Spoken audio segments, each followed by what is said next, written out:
今日到我哋嘅新界遊記，入到嚟大西北，第一件事買一杯下茶。首先第一個點係元朗，適逢就嚟中秋佳節，大橋街市有鋪頭掛滿晒燈籠。街記甜品好似都幾出名嘅，嗌咗一個芒果腸粉同埋個陳皮魚蛋啦。呢個甜品好好食，間鋪頭就喺大坑渠附近。難得嚟到一定要坐下輕鐵啦，淨係呢度先有。坐輕鐵去到呢個屯門碼頭之後，就會見到呢個防波堤。到大風已經吹到變傻。我遇到啲雀仔啊，呢種好少可以見得到，所以我覺得幾得意。有冇人可以話俾我聽究竟係咩品種？去埋門關泳灘係完全背光，乜都睇唔到。呢個係我好中意嘅其中一個沙灘嚟嘅，因為冇乜人，然後好舒服。之後去咗龍門居食嘢，下一站識食一定會去葵港掃街啦。凍撈真係一定要食，超級好食。呢度真係咩都有，你要小食啦，要飲品啦，要甜品啦，要主菜啦，乜都有。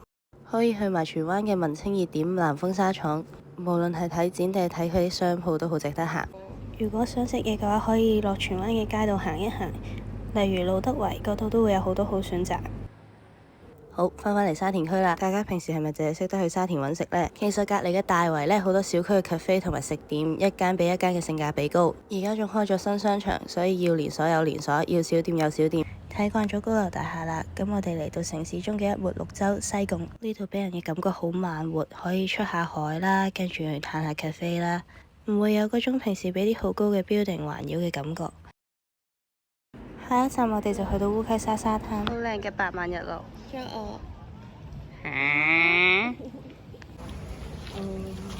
呢個應該係今個暑假最後一次，係嘛？我估聖誕宴。喺呢度睇幾多次日落都係會被驚豔到。呢個地方真係100% 出片，超級好睇。呢個係一個題外話，唔知有冇人同我一樣細個好中意去夾糖食，跟住然後而家買少見少，喺新界區會比較容易揾到一啲細間少嘅零食鋪，有機會會有得賣。